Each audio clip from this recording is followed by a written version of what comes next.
Okay, let's get started. Good afternoon, everyone.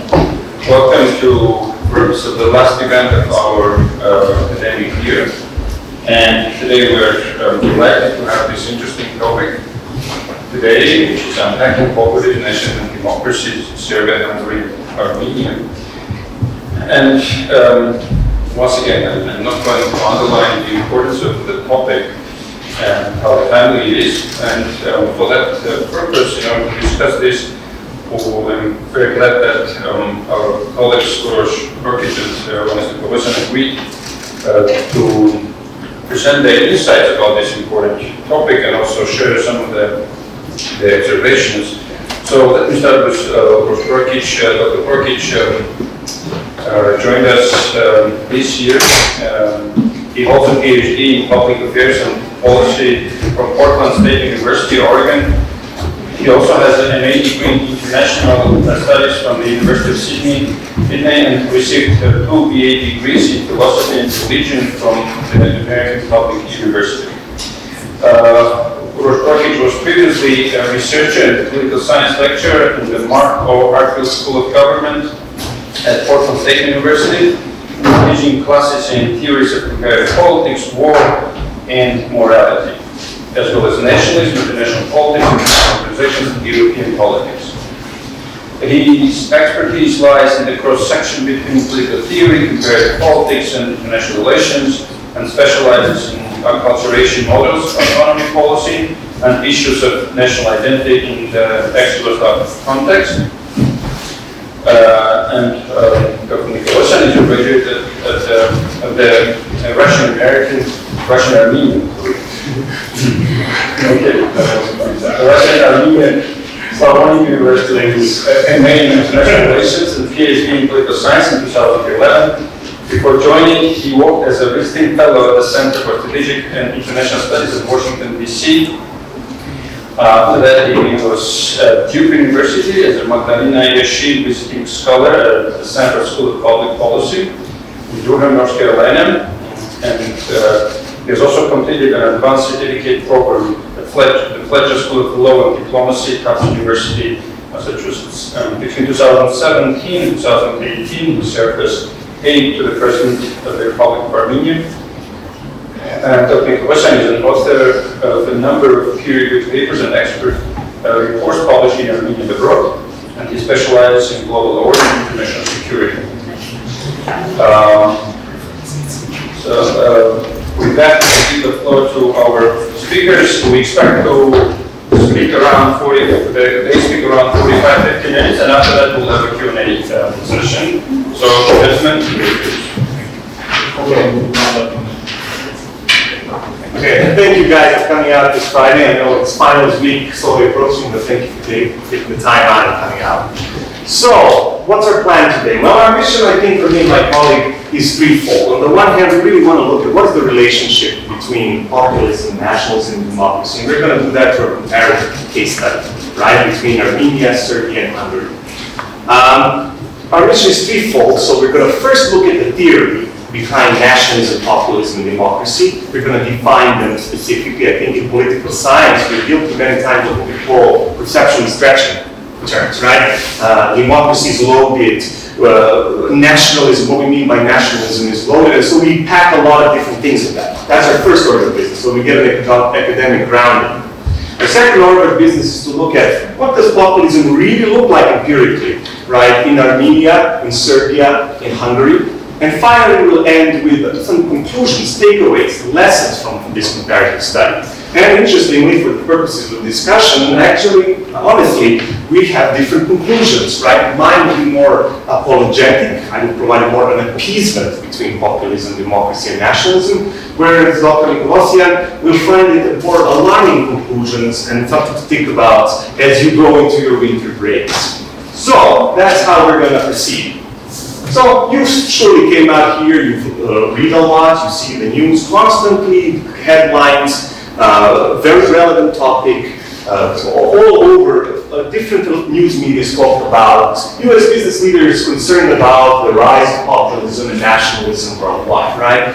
The Pope talking about a rise of nationalism undermining peace. concerning titles, right? And now we really want to see, okay, what is that relationship really like? Should we be concerned? What can we do about it? So, the core questions are to distinguish this relationship, but before that we have to delve into the theory. Think about what is the state, what is democracy, what is liberal democracy, what is nationalism, what is populism, right? That is okay. So democracy at its core on a Socratic level, right? It's one way of organizing political life. And there's many ways of organizing political life. Democracy is just one of them, right? And how is it done? The mechanism is rule of the majority, right? If you ask Uros, what does empirically, how do I know that this is a democracy, right? There's two things. First is free and fair elections have to take place, right? And now the question becomes for you all, the debate is what is free, what is fair. The second thing that many forget is that there has to be at some point, there has to be a peaceful transition of power, right? But there's no peaceful transition of power. Well, that I have a concern as political scientists. Is this really a democracy? Now, in the US, and I know that here it's a little different, when I ask what is democracy, many people conflate it with what liberal democracy is. And that's a little different, guys, right? Liberal democracy is upholding principles of liberalism through democratic processes. And so what are those most important liberal principles? Well, the rule of law, separation of powers, freedom of speech and expression, right? Those in liberal democracy are through democratic processes upheld. That's really important. Now, this new institutional approach and how we understand liberal democracy, we understand there's a relationship that builds in liberal democracy between the people, more important, democracy is demos, people, and institutions, right? And there's a give and take. People influence institutions, and institutions influence people. There's a relationship there. Okay, then the question becomes, and this is a very big problem, and hopefully here in Armenia, it's not such a big problem. For me, I like to talk about specific definitions, right? And usually in the United States, we have a problem where we conflate nation and state, and there's a variety of reasons for it. But most importantly, I tell my students this: state. When you think state, you think institutions. That is the one thing that makes the state state. It's institutions. It's an organized political community with defined institutions within sovereign borders, right? So you have here invoked the idea of territory, which can also be considered an institution, right? On the other hand, where things start getting murky is when we start thinking about ethnic group versus what is a nation. Let's unpack ethnic group for a second. Well, ethnic group, as some of my students have already written on, is basically cultural identity, right? It's a group of people that hold common cultural characteristics. It has no political connotation. No political connotation. It is about shared cultural attributes, right? Whether it be common territory, common ancestry, right? Common, just feeling common of name, right? You are Armenian, I am Serbian, I take this, I'm internalizing all the different things that make me Serbian Orthodox. I write in Cyrillic. All of these different things, small things that make me culturally specific from somebody else, right? That is very important when you think about ethnic group. On the other hand, nation, right? Nation is different than ethnic. Nation is about political identity, right? It's a group of people who believe that they are united. They seek solidarity with one another, and most importantly, they strive towards and have already attained political self-determination. That is really, really important when you start thinking about nation, right? It is this striving for unity. For us scholars of nationalism, national identity, we claim that national identity is the most pervasive collective identity marker for the modern man. Yes, you have, gender can be a collective identity marker. Religion can be a collective identity marker. But for us nationalist scholars, we believe that the national identity is the most pervasive for modern man, because it takes all of these different elements and it fuses it with the political power. Right? That is really important.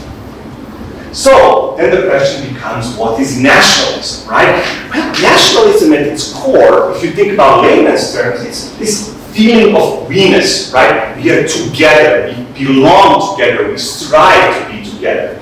It's an ideology, an ideological movement for seeking autonomy and self-determination. Ultimately, the goal of nationalism is for every nation to be enveloped by the state, hence the idea of the nation state. Right? That is the most important thing to think about. We believe, the nationalist scholars believe that you feel that there's a cultural group and you want to envelope it with a political identity and political boundaries. So that is what nationalism persists and strives towards, right? Then the question for you is, and we often conflate these terms, is what is nationalism versus what is populism, right? And populism is rather different. Nationalism, a wealthy body of thought, right? Not always positive for sure. On the other hand, populism is a very impoverished group of ideas, right? For example, fascism, a very impoverished ideology compared to other political ideologies. Populism, a very impoverished group of ideas, right? And what are then those ideas? Well, it makes it very easy for us to think about it, right? Populism is very much ideas enveloped in a very anti-establishment rhetoric. It is really the banalization of politics, right? The banalization and polarization of politics. It hinges on this us versus them mentality. In terms of this banalization of politics, well, it tells you, no, politics is quite simple. There is us, the people, and there is them, the elite. This elite can be abstract, this elite can be specific, and you can point a finger at them. But ultimately, it is this banalization, this feeling that, hey, all political issues are rather simple. Us versus them, give the people the decisions, and they will make everything right. That elite, those systems, those institutions, they're working against you. Every issue, pretty simple. Pretty simple. It can be solved. Well, you're taking 4 years, some of you, of political science here, you will see that it's not that simple. But some people do believe it is, right? So, for a long time, we really thought about populism as either a top-down theory or a bottom-up theory. What I mean by this is top-down populism is elite-driven, and it manipulates the masses to believe in something for the sake of some political purpose. On the other hand, the bottom-up theory tells you, hey, populism is driven by the masses. It derives out of the masses. It is pure in its calls for the masses to rise up, to rid themselves of this establishment, to rid themselves of the institutions that hinder you from realizing your collective public good, whatever that is.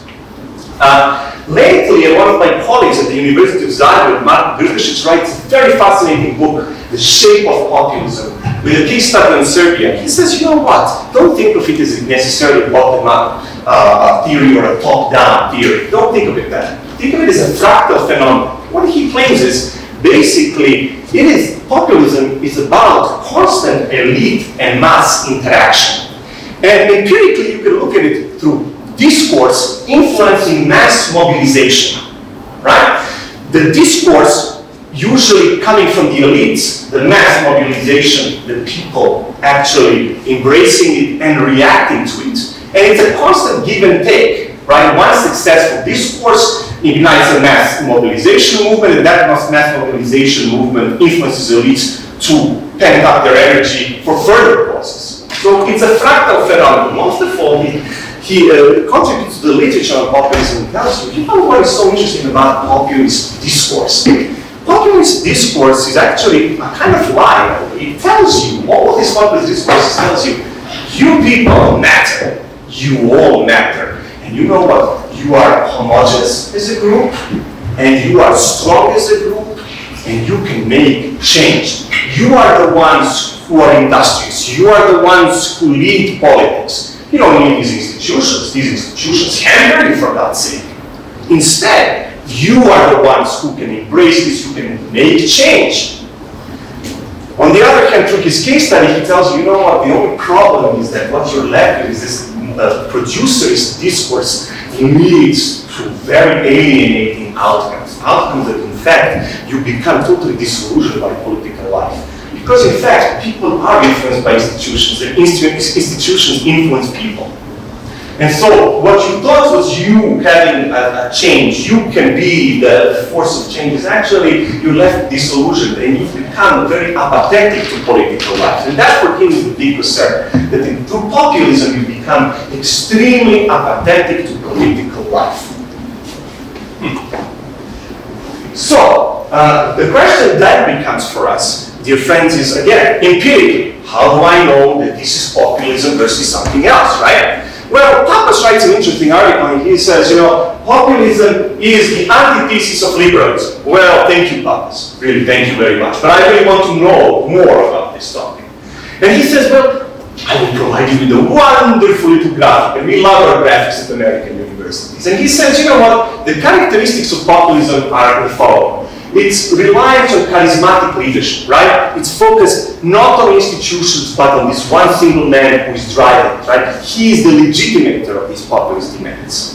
The second is this ceaseless pursuit of political polarization, right? Us versus them, yes or no, right? My father says, oh, politics should be yes versus no. There shouldn't be any gray area. Gray area, that means you're weak. That means you don't know anything, and he is unforgiving to these things.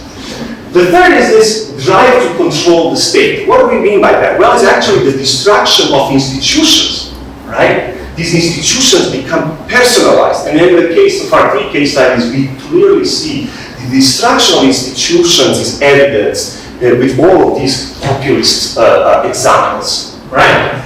And finally is the systematic use of patronage for those that support this type of system and this type of thinking, right? You have to constantly input resources to the supporters for this to happen, right? It's not about some internal need. It's very much self-interested in a way. So Pappas really gives you this diamond of populism, right? Charismatic leadership, patronage politics, political polarization, and assault on institutions, which really define what populism is. Well, you promised to be more apologetic towards populism, but I think you kind of nailed it by saying that populism, never thought about it, but I think we want to take stock of it. Populism results in disenfranchising the population. I'll build on it. Obviously, I couldn't start with anything else but this marvelous book from 1984, which I think overall since 2016, when with Brexit, Trump election, etc., Animal Farm and 1984 became bestsellers yet again. And I think this quote is very much about what we're talking here. The second quote in the second book I have I want to start by is this very short book on populism by Princeton professor Jan Werner Müller, where he draws parallels between populist politicians and drunk dinner guests. In the past couple of months, I've thought about this more. Someone translated this. Yes. In the past few months, I've been thinking about this comparison with populists and drunk dinner guests. And I figured out that one of the reasons that we in Armenia are having shortage of such discussion seminars is because we're shy. We're shy of talking about people that have bad manners, right? If you invite a friend to your home or meet someone somewhere, and then this person gets drunk and then starts speaking about things, probably you will be, as a person with good manners, you will be shy of talking about it anywhere else. And you will be shy discussing it here and there. The beauty, so to say, with populists is that occasionally they also tell, what they do demonstrates the problems, the shortfalls of democracy or representative politics. They speak, their existence is a fact that political parties are having crisis in modern work?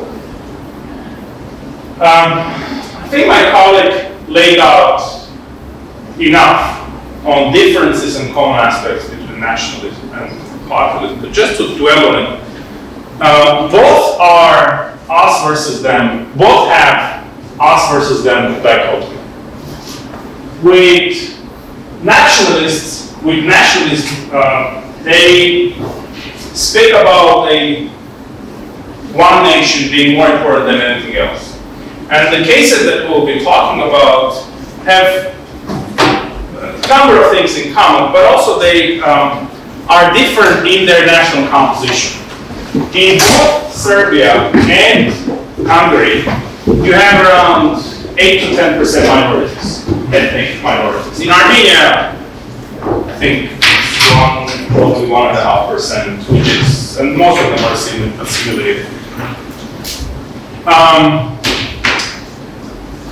With populism, it's people's power, and Professor Prokic, I think, explained it pretty clearly. When we're asking ourselves how to distinguish populists from other politicians, and I think you raised that question towards the end of your section, I have this list of aspects that, and if you do a checklist, you will clearly define a populist politician.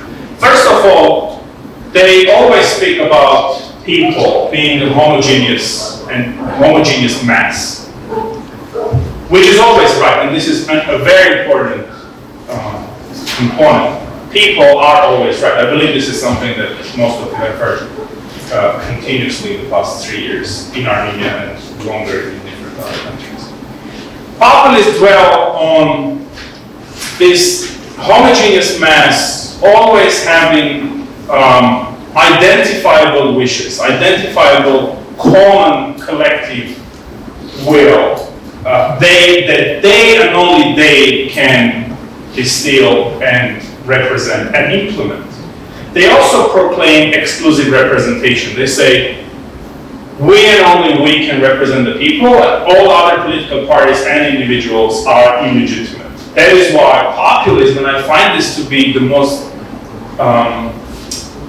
the biggest threat to democracy, is that populism harbors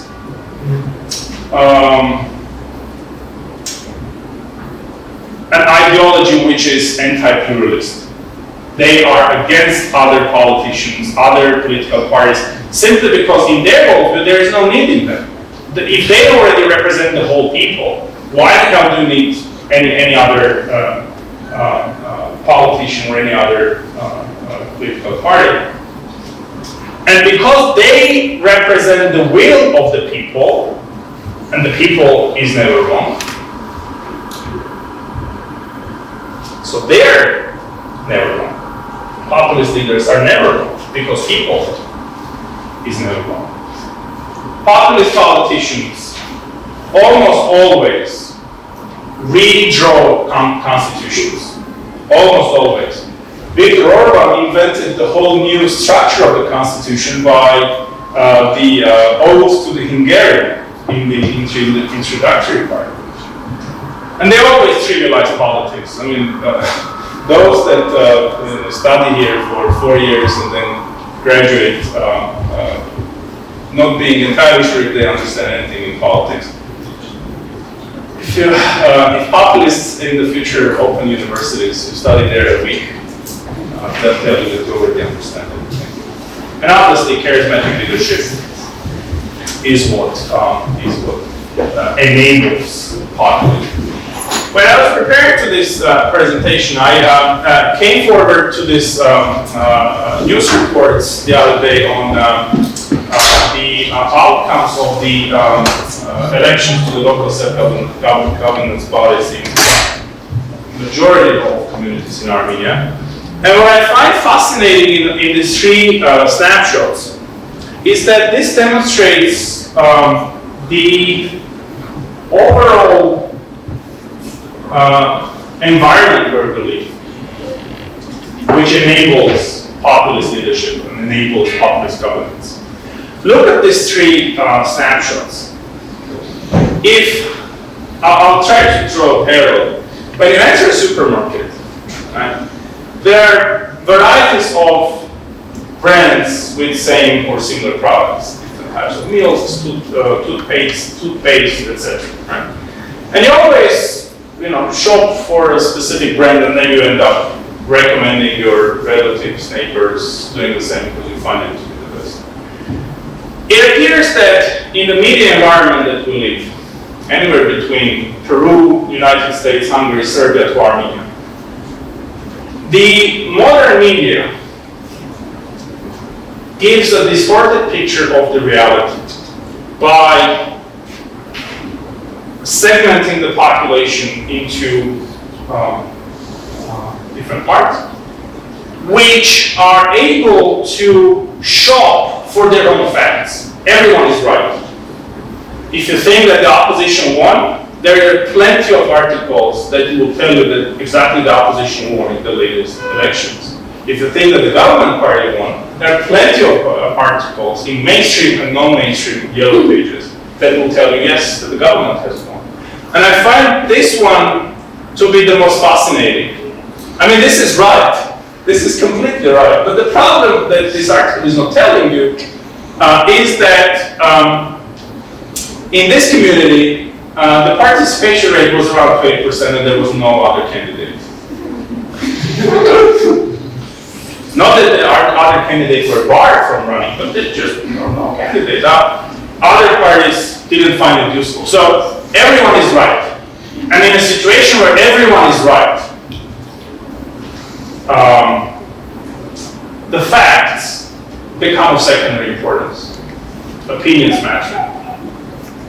And here, obviously, it will be easier to say that yes, the people saw this.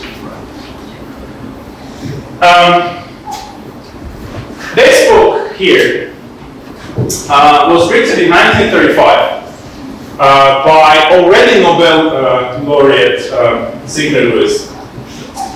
And I have to confess, this is one of my favorite books in the past few years.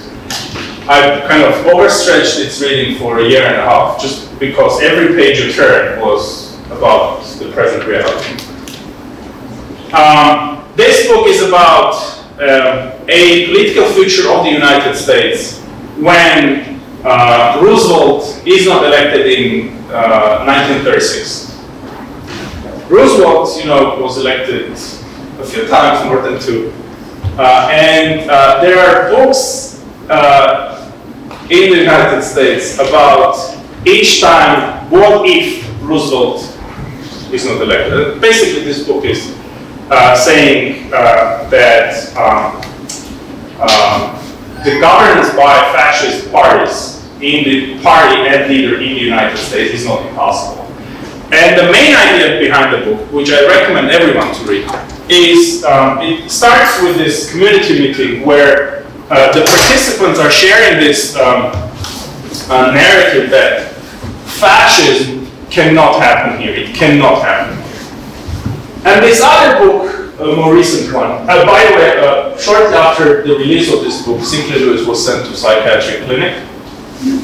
And in 2 weeks he was released from there because the doctor said that we cannot help you.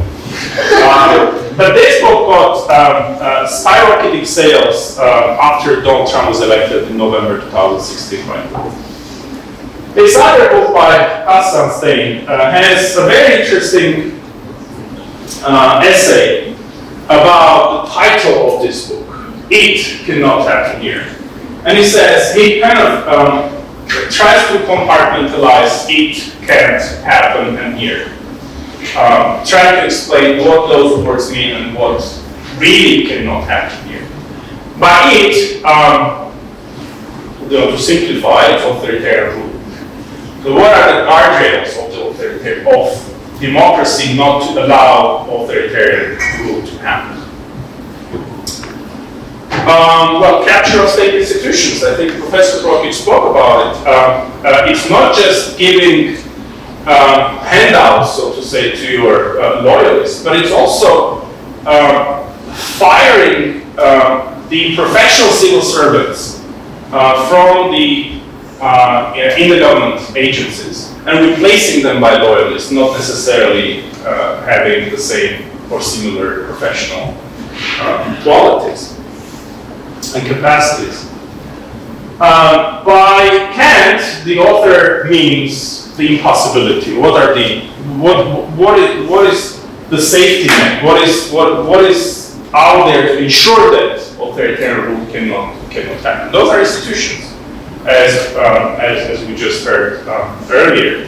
The populists undermine institutions because intuitively and instinctively they are against due process. There is no need in due process because we already know what the popular will is, and we are here to implement. Why do we need this unnecessary delay in implementation of these important decisions if we already know what to do? Why do we need checks and balances, for example? Why do we need independent court? Interestingly, populists very often call or threaten to call for referendums only to revalidate their approaches, not to really know what the society needs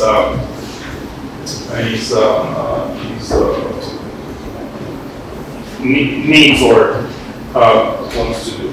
Our job is to define what resilient democracy is. What is it based on? What are the guarantees that democracy, the rules of democracy, cannot be used to undermine democratic governance? And our cases, I think, will demonstrate how exactly the populist leaders have undermined democracies by using the same institutions or the goods that this democratic system of governance has offered them. Thank you, sir. Okay, so now that we've got down the theory, I think we should move on to looking at it empirically, right? And the first thing that we'll do today is we'll look at the case study of Serbia first, and then we'll look at the case study of Hungary, and finally, Dr. Nikoghosyan is going to do a case study of Armenia, right? For Serbia specifically, I divide this populist love affair in Serbia into two parts, right? One part in the late 1980s with the rise of Slobodan Milošević as the president of Serbia, and this populist wave going through all the way until the dissolution of Yugoslavia during the wars of secession, and ultimately the bombing of Serbia in '99 and the final collapse of Milošević's regime. That was the first wave of populism that we saw. The second wave of populism is the one that we are living in now for the last 10 years. Is really President Vučić's ascent to power and the Serbian Progressive Party's rule of Serbia. These two waves can be seen very clearly. So the first one, as I said, is the Milošević era, right? Milošević's rise to power in the former Yugoslavia, becoming the president of Serbia, and at one point being the leader of the collective presidency of the Federal Socialist Republic of Yugoslavia. In that book that I talked about, The Shape of Populism, leadership says, you know when populism really came to Yugoslavia is with the proliferation of media. Once President Milošević decided that he's going to publicly broadcast legislative sessions of the Yugoslav Federal Assembly, people got really surprised. Until then, the Yugoslav Communist Party decided on many issues, like any other Communist Party in this area, decided on issues behind closed doors. Okay, this was a very complex federal government. Milošević said, you know what, we're going to broadcast it under the guise of democracy. Let the people see what was happening.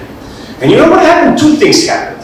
On the one hand, people were shocked by the divisions within this assembly, by the divisions between politicians from different republics. On the second thing that happened was that these politicians, seeing what they are broadcast on national television, their interests, their positions radicalized, right? They didn't want to seem like they were selling out their republic, their ethnic group. So they became radicalized. And this give and take between the elites and the masses produced overwhelming populist climate that ultimately resulted in the dissolution of Yugoslavia. The second thing that we see really is this political polarization for war. Yugoslavia is a very interesting example, right? A multitude of ethnicities in the Balkans together, this common Slavic identity, this Yugoslav nationhood, right? An identity for state building practices on the one hand. And it was guided under this motto of brotherhood and unity, right? We are all Slavs, we are all Slavic nations, South Slavic nations united. Under that, guys, was also this idea that in ethnic diversity, there is unity, right? Yugoslavia did not destroy ethnic distinction between Serbs, Croats, Slovenes, Hungarians, Albanians. It didn't do that. It said, in all of this, you can celebrate your ethnic diversity, your ethnic identities, but under this Yugoslav national identity. With different macro elements, micro elements within domestic factors, external factors, what you saw is as Yugoslavia's position in the world was declining, economic downturn, political volatility. You found that Milosevic really played on this ticket of us versus them, blaming the other, whatever, whether the Croats, the Bosnians, the Albanians, for all the ills befalling Yugoslavia. He claimed especially that Yugoslavia was a burden to Serbs. Serbs were disenfranchised from Yugoslavia. They contributed the most, yet got nothing out of it. So he claimed he created this us versus them. He could never say, hey, you know what, Yugoslavia, the Cold War is ending. There is no more need for this Yugoslavia in this type of framework. He couldn't say that, right? He had to do something different. And he created this very banal narrative of us versus them, and people bought into it. A big one was this narrative that we still use today. When he claimed one protest, he says to the Serbs, "Niko ne sme da vas bije." Nobody's allowed to beat you. And we use this a lot throughout the wars. We use it as propaganda. Nobody's allowed to beat on the Serbs, right? This idea of Serbian Sparta. We are small, but we will do everything. It was very much a big propaganda tool in the 1999 bombing. We are going to persevere. NATO is against us, and nobody's allowed to beat us. So political polarization was there. Another thing that we see is the proliferation of mass rallies, right? Mass rallies became a staple of the Milosevic regime. Whatever he needed politically done, send out a rally, and these rallies were political in nature, very different. In Yugoslavia, political rallies were not allowed. Only those that were in tune with the Communist Party of Yugoslavia. Right? Patronage became a huge deal. And I think that it comes back to this patronage, especially of people that were close to the regime, patronage of the Ministry of Interior, police, at the expense of the Ministry of Defense, the Yugoslav People's Army. Also, we see patronage and this, if you want to call it, impoverishment even of the music industry, the turbo folk industry, a very impoverished musical genre, but one that was heavily used during the war. And these turbo folk singers always were sent out onto the war fronts, instigating, propagating the Serbian revival movement, right, at the expense of the Yugoslav identity. And of course, if you talk about institutional dismantling, I just kind of noted on this in the times of patronage, is the systematic dismantling of the Yugoslav People's Army. We see the survey data from the time of SFRJ, from the time of the Socialist Federal Republic, and in the Republic of Serbia today, we see that people generally hold the Serbian military, the Yugoslav military, in highest regard. The Yugoslav People's Army was the guarantor of unity of Yugoslavia. Everybody participated. Right? It was for us, by us. Milosevic really dismantled the Yugoslav People's Army, replaced high-ranking generals with lower-ranked officers who were more in tune with the propaganda of the regime, who wanted a quick fix to problems. And that really cost Yugoslavia a lot. And that's why you see a lot of the issues that came out, criminal issues, war crimes, were really propagated because the Yugoslav army was totally destroyed and paramilitary units took over a strong Prussian drive against these war efforts. And finally, we see, of course, the suspension of the 1974 Constitution, the Guinness Book of Records' most complex and longest constitution. Not only was this constitution suspended, but it did one more thing for you. It dismantled the autonomous province of Kosovo and the autonomous province of Vojvodina. They were relegated from autonomous status to subsidiary status within Serbia. And that is really, really, really important in terms of balancing power in the collective presidency. In the 1974 Constitution, both Vojvodina and Kosovo's autonomous provinces had a say in the collective presidency. Vojvodina, an extremely multi-ethnic province, right? Very neutral on decisions. Milosevic saw this as a big problem and basically dismantled our autonomy, just to get more power to control the state within. So that was really important. On the other hand, the war escalates, Yugoslavia is fragmented, different republics come out of it. Democracy happens, we're all in 2000. Democracy happens, Milosevic goes to the Hague. Hey, we are democratic, we're going to get our Nike shoes in a great laugh. Well, we also get very disappointed with this democracy. We go, well, we don't have Nike shoes, I'm still in my old shoes, and I'm really skeptical of this democracy, right? I'm not going to America like I thought I was, now I'm really skeptical.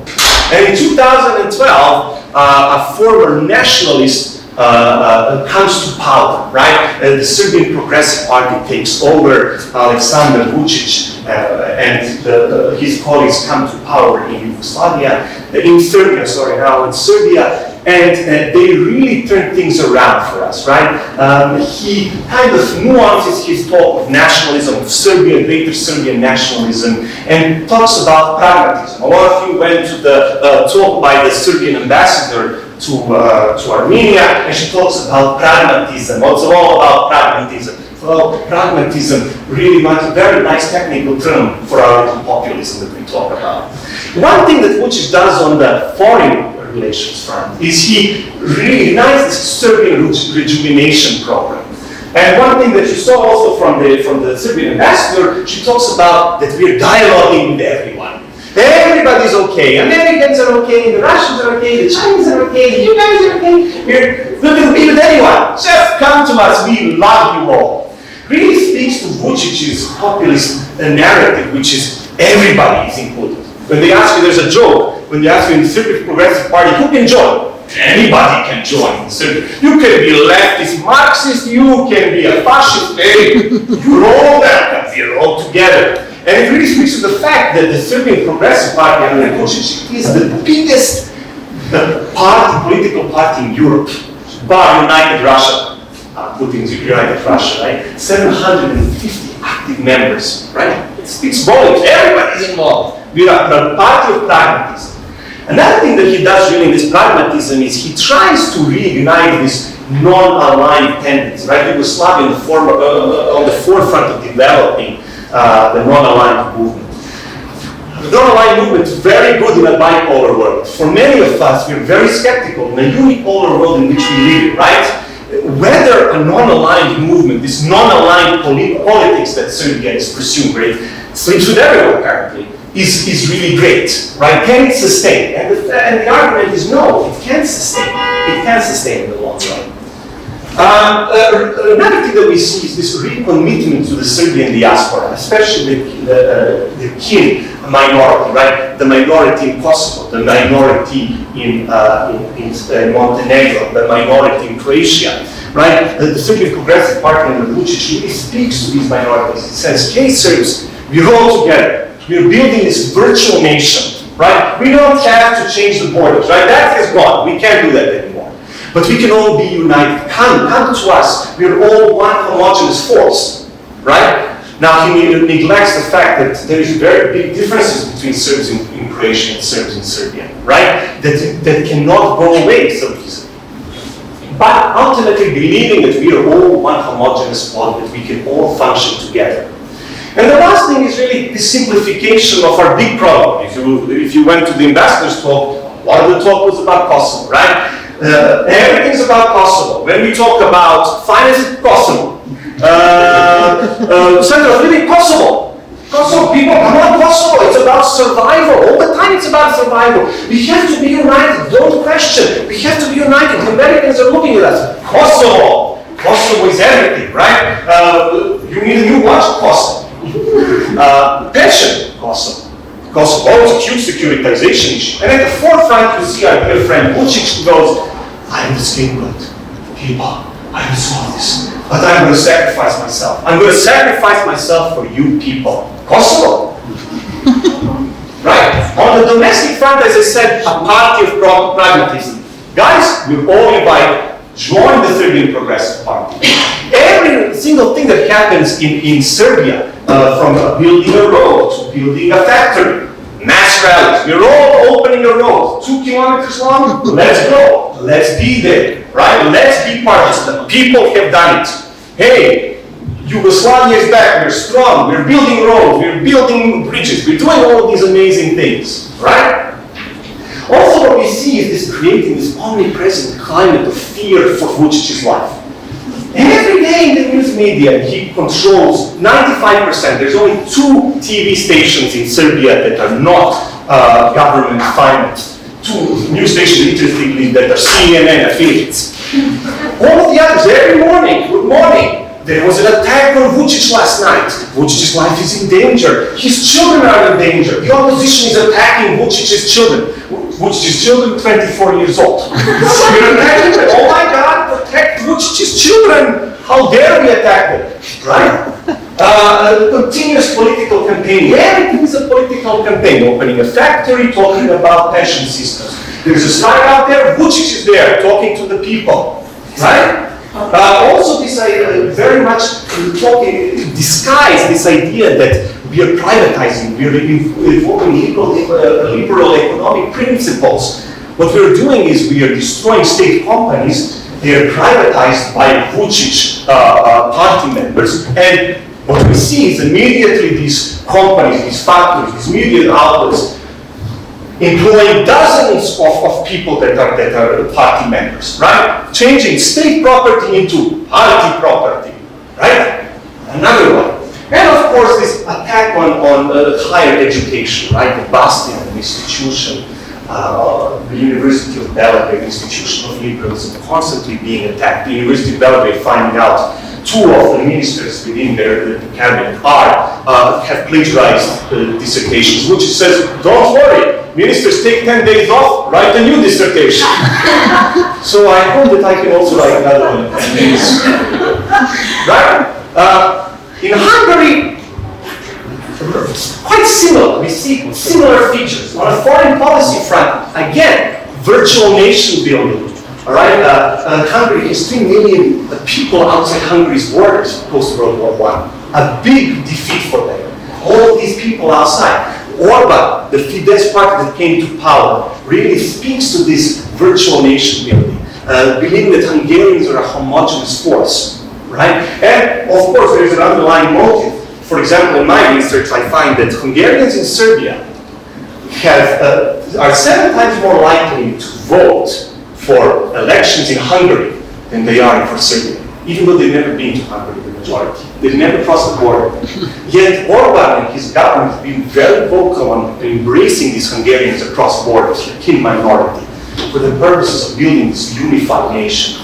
Right? And interestingly, 98% of Hungarians in the last election outside Hungary's borders voted for Fidesz.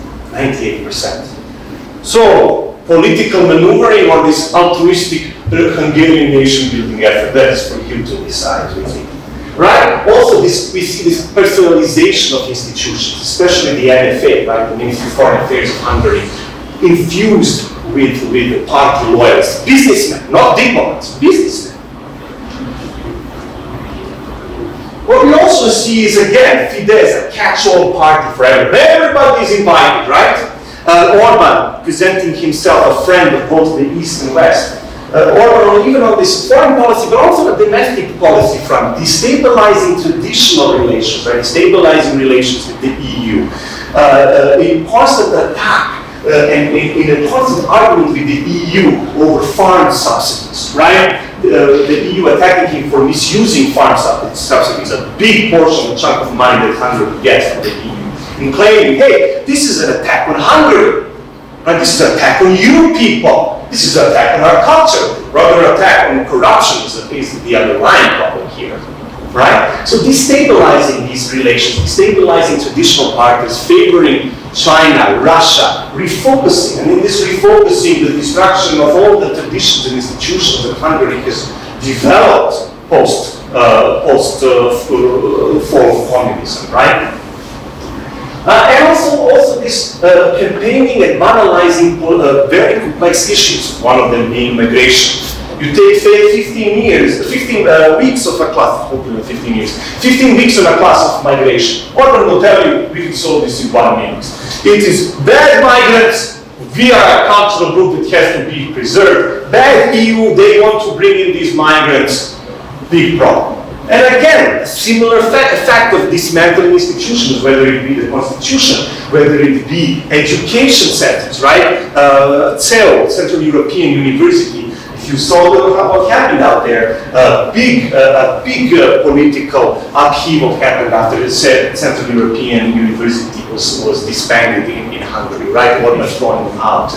A bastion of liberalism, of liberal thought in Hungary being totally eradicated. So we see similarities between Serbia and Hungary, right? Two charismatic leaders destroying institutions, dismantling these things.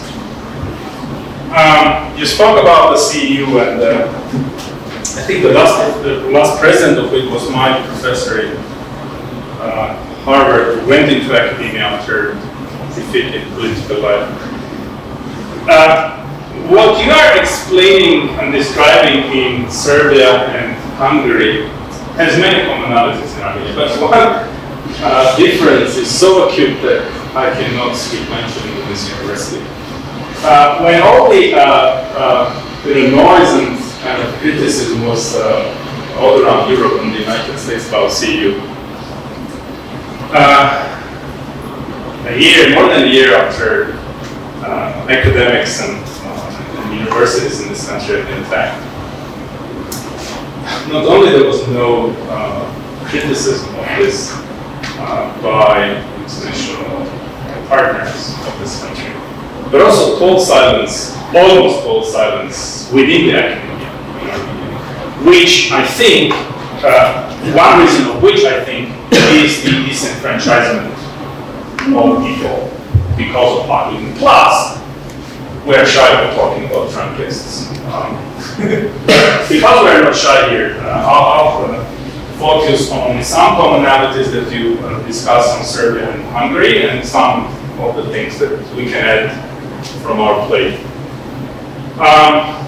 First of all, I do not think that populism is a symptom of democracy, nor a pathology caused by rational citizens. Neither it is enabled by the media, of which we will speak in the conclusions. I just wanted to flag it at this point. It is probably a permanent shadow of representative politics. And in Armenia, since 2018, I think, many things were promised. Most of it is safely forgotten, including social justice, freedom, fraternity, etc. And we can discuss many reasons for this. What I find relevant to be discussed in academic setting is that there has been over-reliance on the will of the people, which was understood by publicity in the social networks, not real kind of go-get attitude, which was exacerbated by unprofessional media, unprofessional and partisan media, very weak and mostly irrelevant opposition, weak and non-existent international support, and worst of it, no capacity, lack of capacity among the new government officials that had to implement those problems.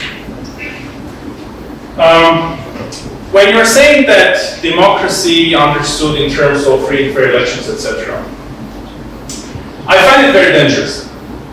I find it very dangerous to kind of focus too much on free and fair elections understood in terms of the day of the elections. My prime example is not even in Armenia. I mean, that would be too kind of complicated to be discussed in the seminar.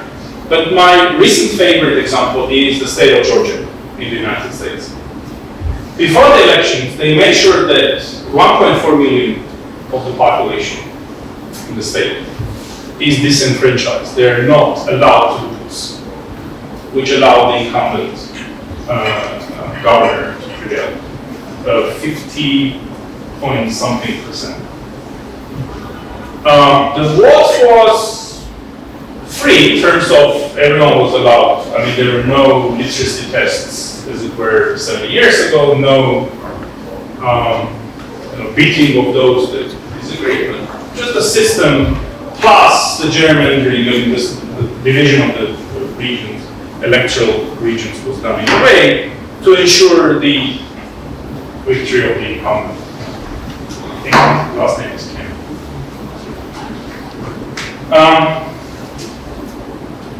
The other important distinction or difference between Serbia, Hungary, and Armenia is that in Armenia, and I think I will open this for discussion later on, there has been no nationalism and partly populism since 2018.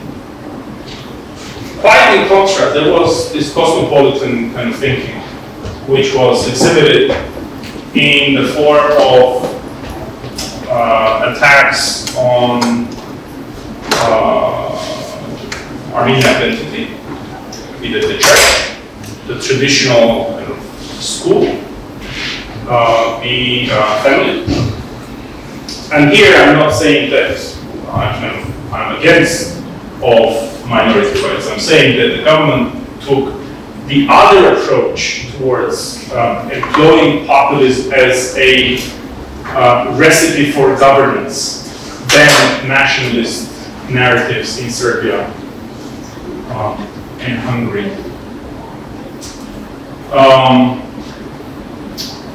And one thing that was probably cannot be compared to Serbia, and you probably will tell us more, but can certainly be compared to Hungary, is that in Armenia, no media was forcibly shut down, even though the financial flows to the media are being reconsidered by law. But the government relied more on social networks. And alternative thinking has been under the torrent of fake attacks, which kind of discourage people to speak up their minds. And eventually, you have what political scientists call the biggest problem in their domain, the big silent majority. So freedom of speech was curtailed by continuous attacks on those.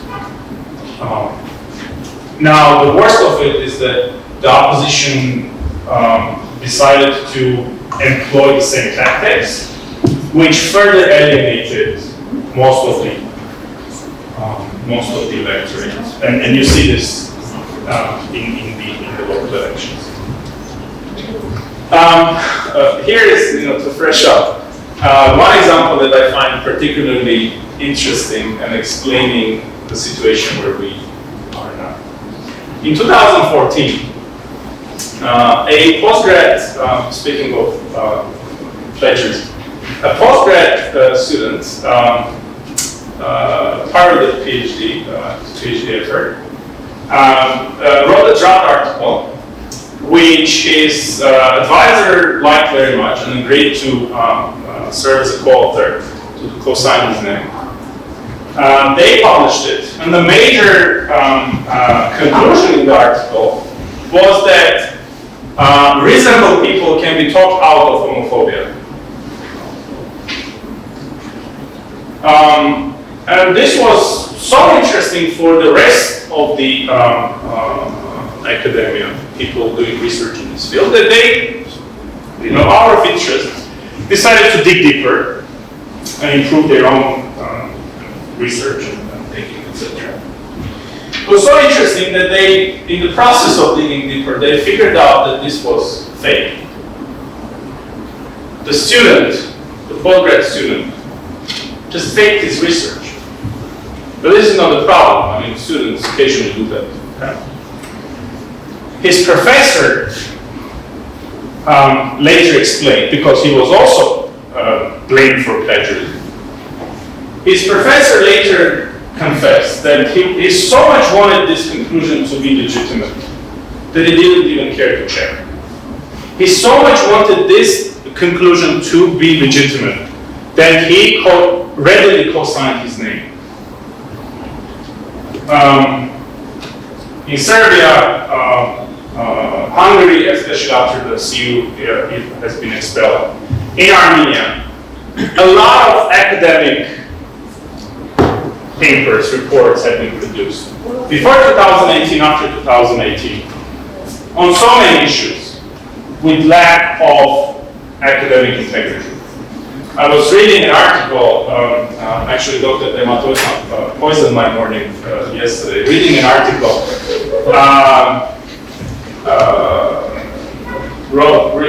written 3 years ago. The authors were so happy about the government change in Armenia in April. They readily wrote an article published in a reputable publication. And I think their conclusion there that was Armenia is now better positioned to build strategic alliance with Georgia, Iran, and China, right? Georgia, Iran, and China, yes. Published in fall 2018.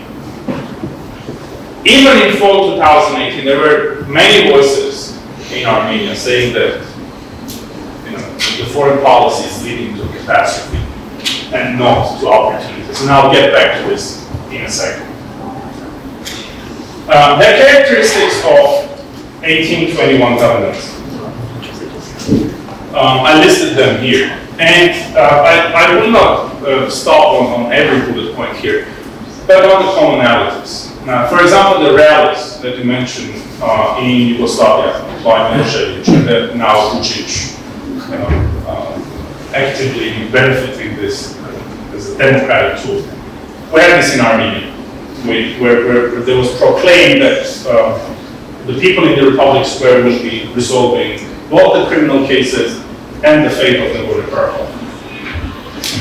However, and I think this is the same with Serbia, the behind-the-door talks with EU about deal with Kosovo has been kept out of public eye. Even has not been part of, I think, the recent parliamentary elections in Serbia, and then people were surprised. The same has been here. And critical voices were suppressed, which was not pretty easily. Attacks on universities and academia. We're not there yet to sugarcoat plagiarism, but at least we have a case with one of the university leaders, which probably will be a problem.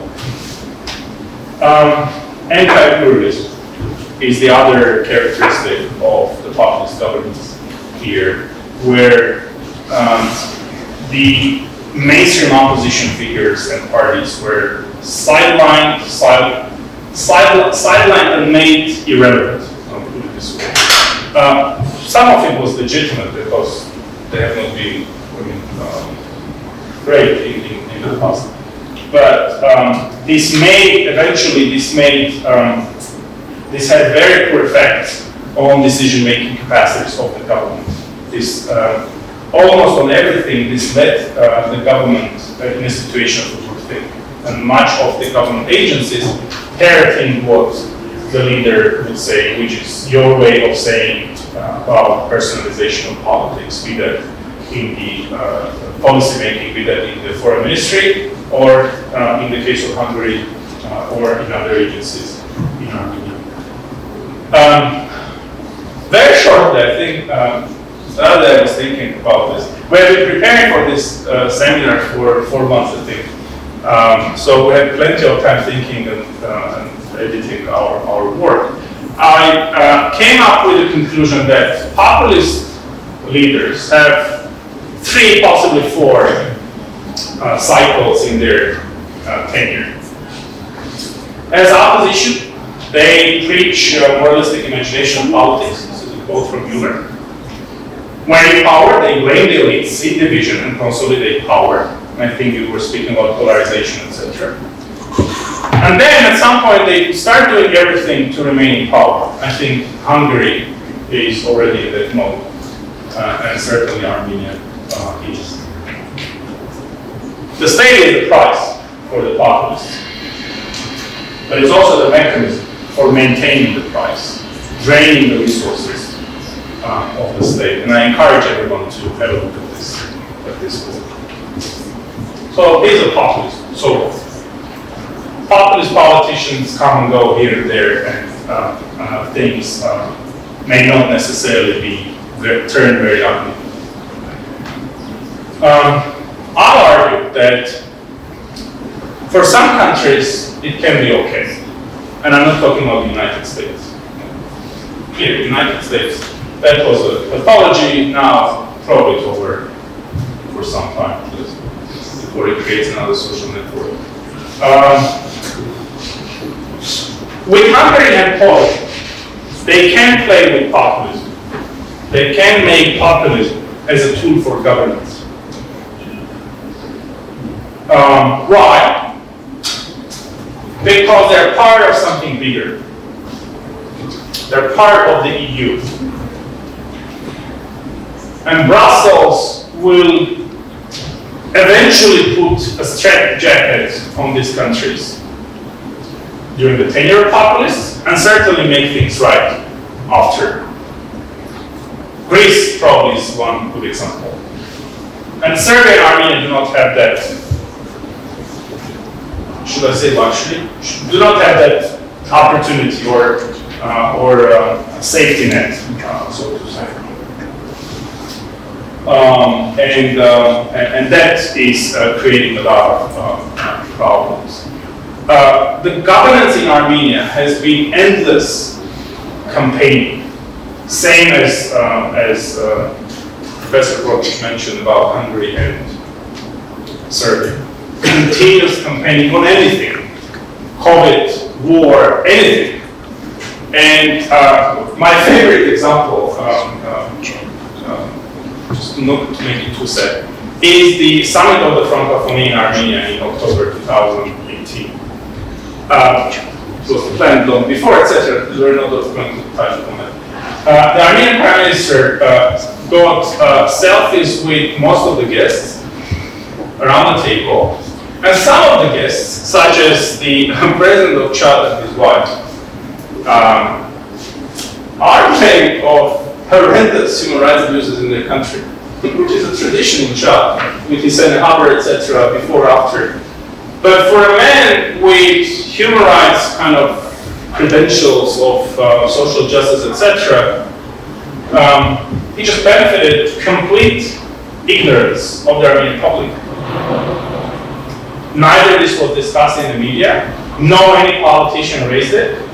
It just remained in the minds of the people that their beloved prime minister is now part of the international party, taking pictures with black people and their wives. Not to mention the visit to the Brussels, I mean, even not the handshake, with a photo with Melania Trump and his husband and her husband. And this led to too many troubles, some of which are so big that I'm not going to discuss, including the war and what led to the war in 2020. And just a tiny disclaimer here. We are talking here about the political social problems, social political aspects of populists in power. I'm talking about criminal negligence or accordance of populist rule with the criminal code, which is for different seminars and different workshops. But we're talking here about the troubles that populist politicians can yield in countries which are lacking resilient institutions, as my colleague has mentioned. So why don't we switch to very, very quickly conclusions and then we open up to Yeah, let's quickly wrap up. So yeah, I think the question becomes for us, if you look at these case studies, is should we be concerned? I would say, yeah, you should be concerned but not shocked, right? And here's the deal. I would argue with you that populism is a symptom of democracy, right? To a certain extent, democracy has to be populist. Nobody's ever going to win an election telling you, I mean, it's very complicated. You have another 50 years to try this democracy. By that time, maybe there's going to be a lot of poverty. Maybe there's going to be a lot of complex issues. Here's a few wonderful graphics to show you that. Elect me. No, I will go and say, hey, elect me. I will help you. I will solve your problems. On the other hand, I say that nationalism is intrinsic to democracy to a certain extent, right? The nationalism is all about partiality and mutual obligation between co-nationals, right? You have to be partial. After all, you came out here, many of you, because probably you care about Armenia. You care about it, right? You took 2 hours out of your time, or 1.5, we're going to be wrapping up quickly, but you took time out because you are concerned. You are partial to your own, right? And that's the big point here, right? You need that partiality for democracy to work. No national election was won by one vote. Your cost of going out to vote in a national election is more than the actual benefit. But you do it because you're partial to one another, and the collective is bigger than the individual parts. The third thing is that nationalism provides the boundary for democracy. It tells you who is part of the nation and who is not, right? The nation is everyone minus one, right? So you're concerned. You don't want foreigners to be part of these decision-making processes, right? Finally, nationalism provides the foundation of democracy. All those good things, the welfare state that you like, the universal education, universal health care, all of that is based on national principles of mutual obligations to co-nationals. Nationalism provides the ideology for all of those liberal institutions many times to work together, right? And for many, we would claim that populism merely reflects a national partiality, right? You are partial democracy people, populism people, right? So then the question for us is, what do you do, right? On the one hand, this populism and nationalism can destroy the world democracy, right? For many, this idea, the naturalist approach, nationalism causes war, or the other, war causes nationalism. But the formalist approach, actually what we find is that they work hand in hand many times. And the only way that you can curb nationalism, curb populism, is to building institutions, traditional institutions, right? And institution building is a long, long process. It's a long process and it takes a lot of time, right? We want all the goodies that institutions provide us.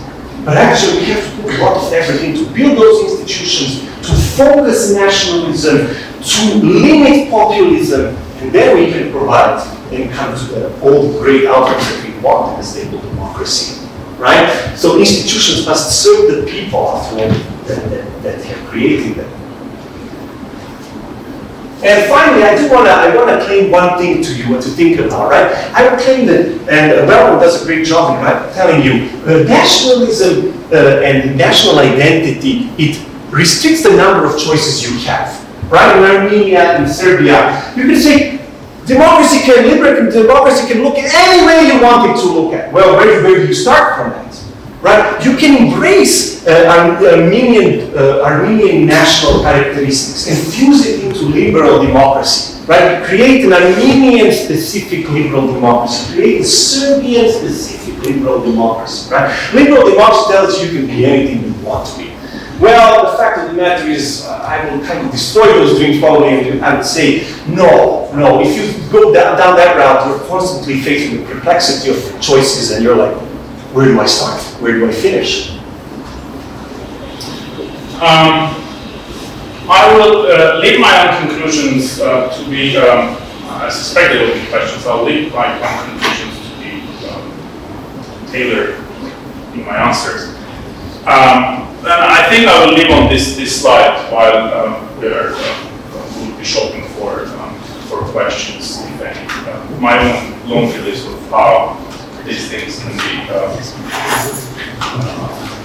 what safety nets can be done, can be made to protect from past. Yeah, we just yeah, please. I think we'll start with It's just too much light, I can't see. So usually this is the case where people start having their own lecture in a formal question, right? Yes. Yes. No, a couple of quick thoughts. It was quite interesting to listen. But here's the question that was in my mind. You're talking about an ideology, nationalism. You're talking about a value system, democracy. And you're talking about tactic, populism. Of course, we can argue if it's a tactic or not. But in that context, I think it's quite interesting that they are all could be mutually inclusive. And I think Hovhannes also mentioned this, that you're looking at more social or economic aspect of populism.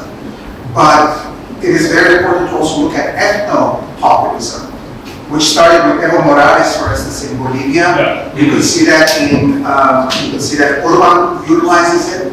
But it is quite challenging to separate the social, economic, and ethno component. Now that being said, the term itself probably is more popular now. But the thing is, I think populism, and I think Uros's talk was about that, focusing on, not focus, but address that populism is part of democracy, because the basic of populism is that this is against an elite, right? Yeah. However you want to define that elite. And Hugo Chavez used that, and then he realized that he's becoming the elite. So he had to redefine the populism itself. Yeah. What is the role of transnational populism? The best example for this is Egypt's Nasser, right? Pan-Arabism. Pan-Arabism, and the guy would go on radio and he would get 10, 15, 20 million people out in all over the Arab world. So it is, probably it's more in behavioral psychology field rather than politics. But the component of the left-right, which you guys actually pointed out, is quite interesting. Alberto Fujimori in Peru, right? Populist, but economic liberal populist. This is the challenge. This is quite an interesting challenge to think about.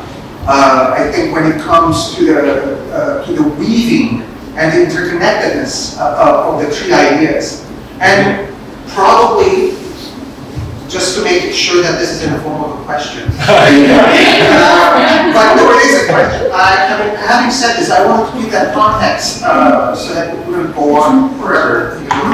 Is the idea of the interconnectedness between the social, economic, and ethno-national, ethno-populism.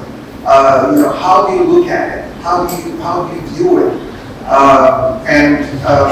Sort of say one more thing. And I would just add one more to Hovhannes' presentation. I don't think Armenia's case is left or right. I think it's just neutral. They themselves, the government themselves, or the ruling party themselves said they don't believe in isms anymore. So the left or right, it's quite problematic in general. And this, I thank my students. One of the classes we were talking about this is that how useful are these terms today? How useful is the term itself, nationalism? How useful is the word democracy as we understand classic textbook? Populism as a classic, a lot of scholars actually reject the idea that populism is something that needs to be even used as a term. So that component, these two sort of issues, I think, I would appreciate you doing that. I took too many notes not to skip it. And we can see that.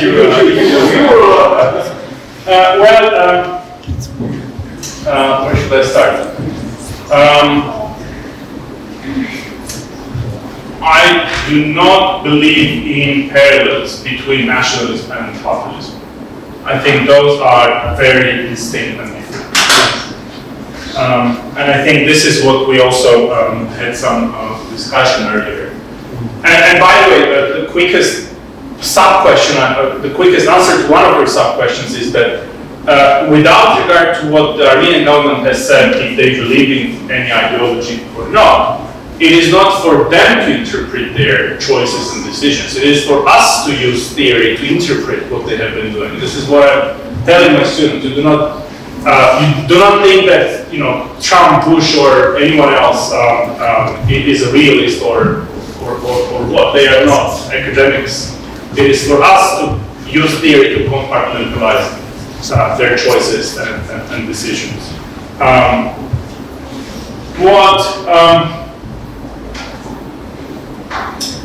I think about realism and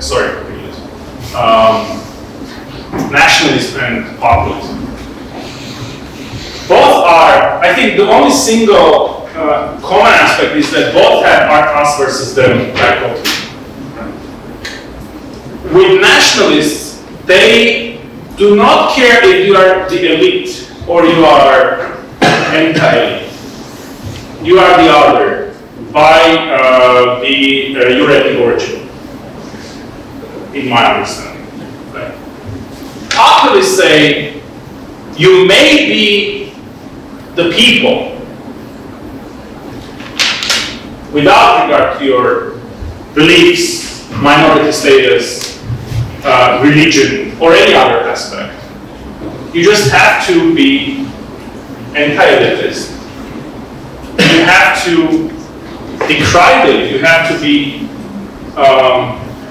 against the elite. You have to be, in order to be part of the pure people,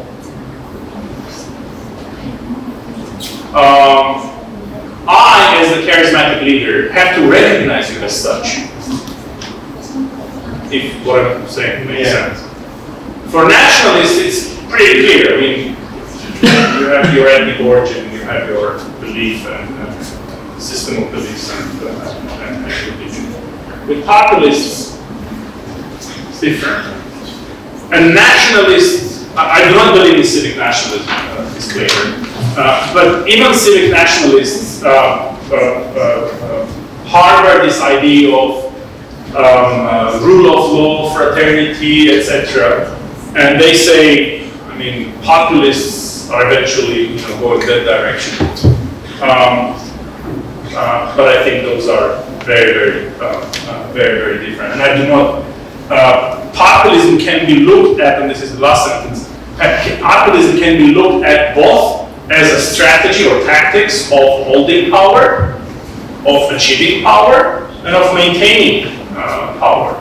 Not necessarily, I'm not going to discuss whether it's thin, thick, ideology, etc. But those two things,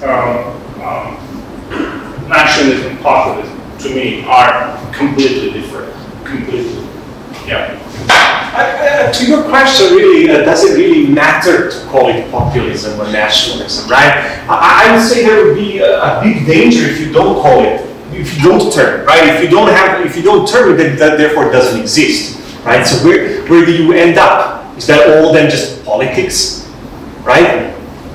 You have to term it in order to address it, to analyze it. You cannot just keep it non-termed, right? The abstract, oh, this is all politics. So where do you start from? I guess there I would go with that to that question. But I do agree with one thing, and I think we have to address it. You're asking if that matters, which is your way of raising this question of what do we do in present circumstances? How did we treat democracy in the information age, where political parties are becoming more and more irrelevant? In a way, yes. Opening ways for Students ask questions, come on. opening floodgates for populist politicians. And I think this is signaling the big crisis that the mainstream political parties are in. and they have to be looking inwards to reform to contain populist leaders. Yes, come here. Okay. Yes, go ahead. Yes, I want to thank both of you. It was very interesting. I applaud your presentation. Sadly, very accurate and very true. I do agree with you that any democratic process involves some elements of populism, especially when you talk about revolutions. People were Bolshevik populists, Hitler populist, in a very, very different way. What there's a French Revolution, the big populist. You will find elements of that everywhere. I would like to focus on your last line there. I'd like to say that this is probably, for me, the most convincing. This is the root of most of it. I think the three elements that I would outline is discredited elite, illegitimate discredited elite. Number two, dissatisfied electorate, not very educated, is looking for simple solutions. And number three, incompetent opportunists offering simple solutions. I think those are the three focal points that I'm proposing. It's okay. But again, thank you, and yes, sadly, I agree with everything you said. That's unfortunate. Yes. Thank you. Okay, let's do the question. So let's say populism is a disease and people who are affected by it are zombies. And we all know what zombies are capable of, or we're fun to say are not capable of doing. So how societies or states get rid of populism? So long question short, what's the vaccine for populism? It's the slide.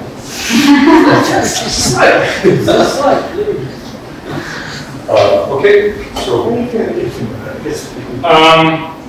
I would say building institutions, right? Still instilling the fact that, hey, it's going to take a long time, getting people to realize that the democracy is a long process, that all of this is extremely complicated, that it requires a lot of sacrifice. Democracy, out of all other regime types, requires a lot of sacrifice. I know it's going to take a long time. And you build those institutions, you commit yourself to building these traditions, and not wavering too far off the path because you're going to break the foundation of what you're trying to achieve. How to get to that is the question of changing hearts and minds, right? In the long term. And yeah, I think Hovhannes is very right when he says education. But then again, the question becomes how much do you value education, right? Is it equal in the United States versus here versus Serbia? Because again, you're sitting here and you're extremely concerned and you have a lot of stress, right? But you still value it. Does everyone value it the same? I guess that's the question for you. Well, I do not believe that education alone can solve it. And I think I have many examples of many not. Which is not to imply that plagiarism and university dropouts will, those are put in Silicon Valley. But democracy is a grinding work. And this is what I think we have to underline here. I mean, it's almost a textbook truth that democracy is all about concessions, negotiations, compromise, etc. I do not want to go into cultural kind of explanation that some cultures are not receptive to democratic governance. For one, I don't believe in that. I do believe that democracy can be adjusted to every every cultural kind of every state. But one thing that is different now compared to the past 30 years is that democratic governments, in order to build up their institutions and institutional resilience, even those that are very open-hearted and open-minded about it, do not have the same amount of international support that they had in the 1990s and early 2000s. And I think we're talking here about the normative sort of powers, the EU and the United States. I think we all see that neither the EU nor the United States have any interest in engaging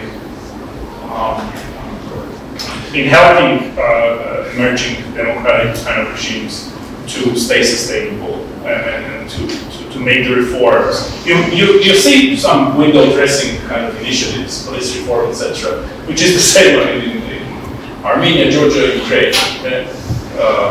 Is it the same in Serbia? Yeah. But those are window dressing kind of things. The international support has decreased, which has been a big blow to those nations that really wanted to build a democratic.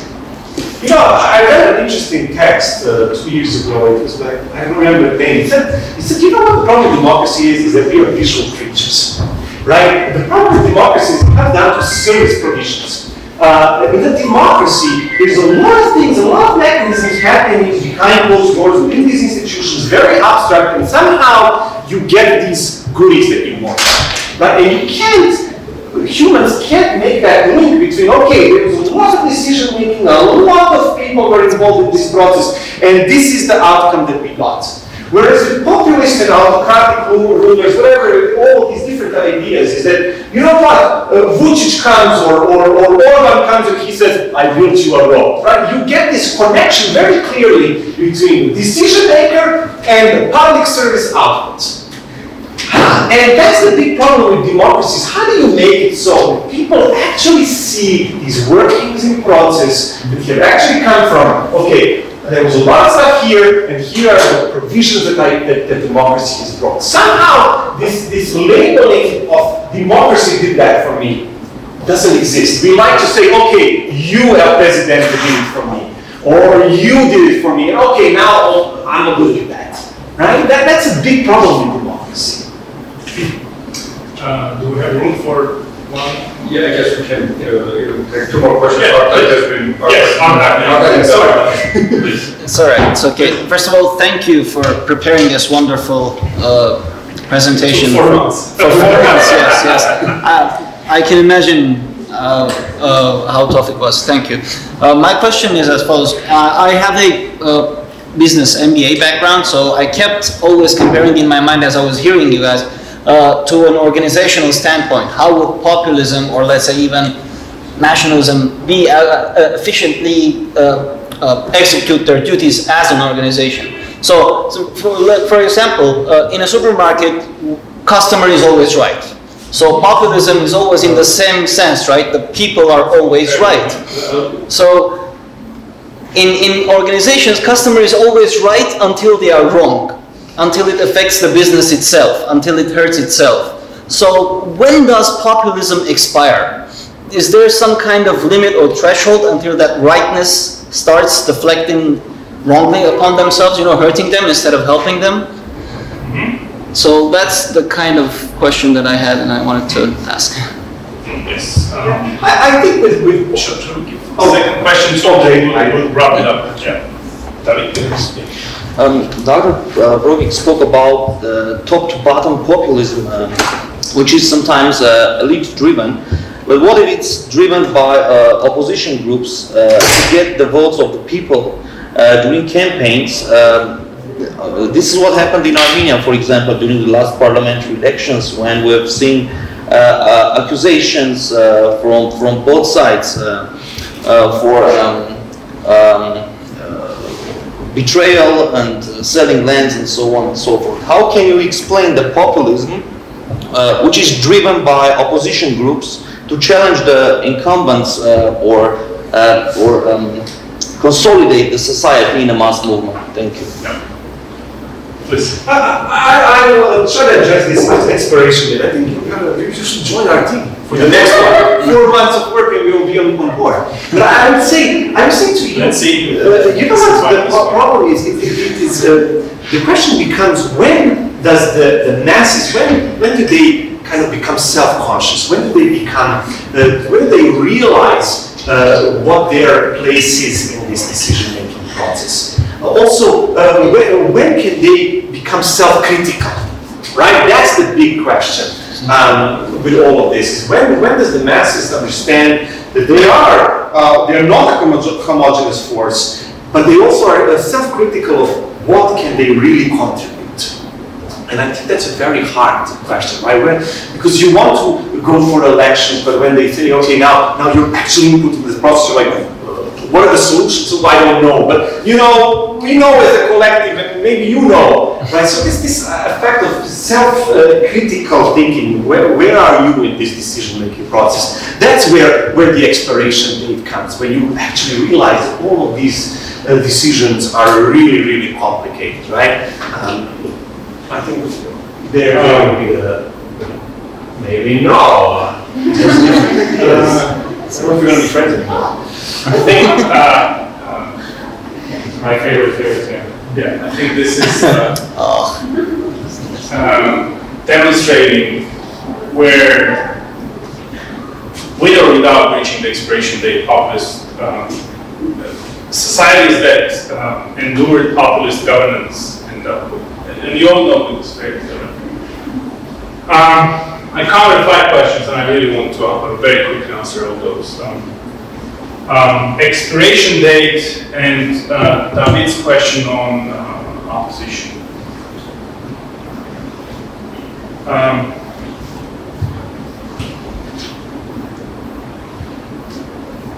I would change the question into the following one.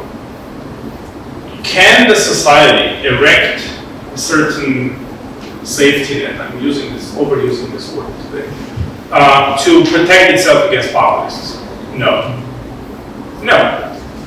One simple reason. There will always be politicians with higher education, with PhD or without, even university dropouts,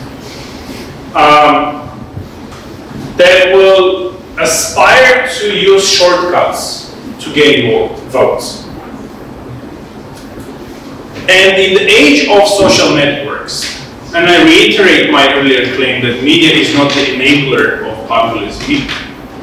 Media facilitates the process of populist takeover when society is already having a poor health condition. Yeah.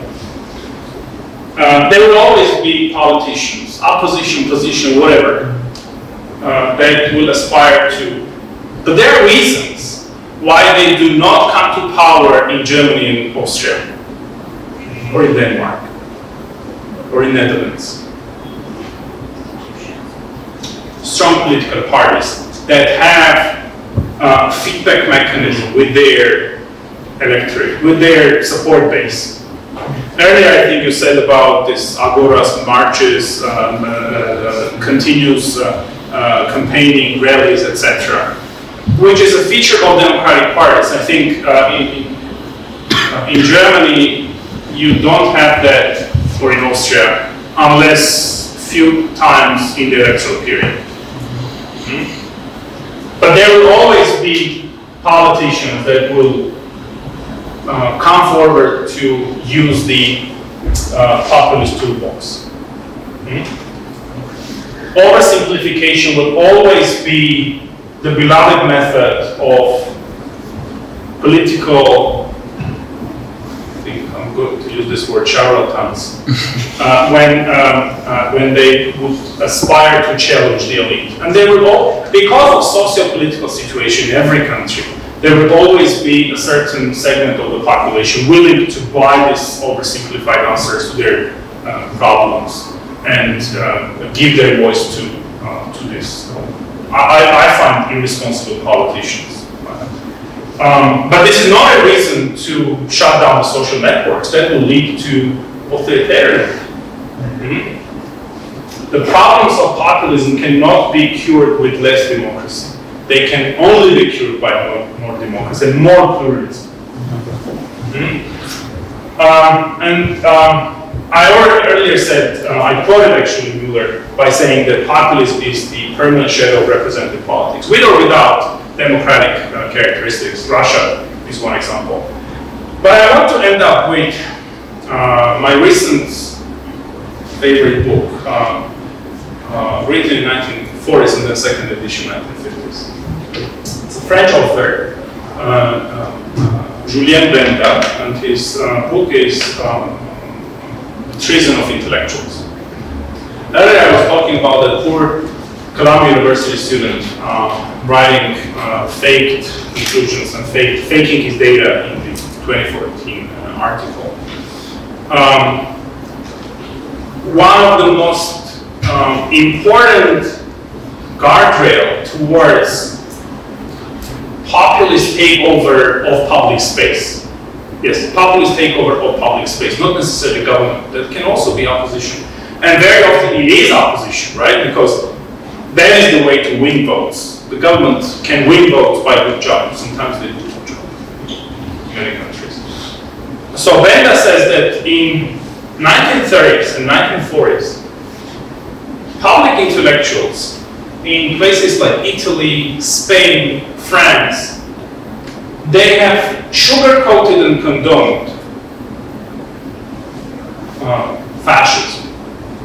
They have condoned Italian takeover of Ethiopia,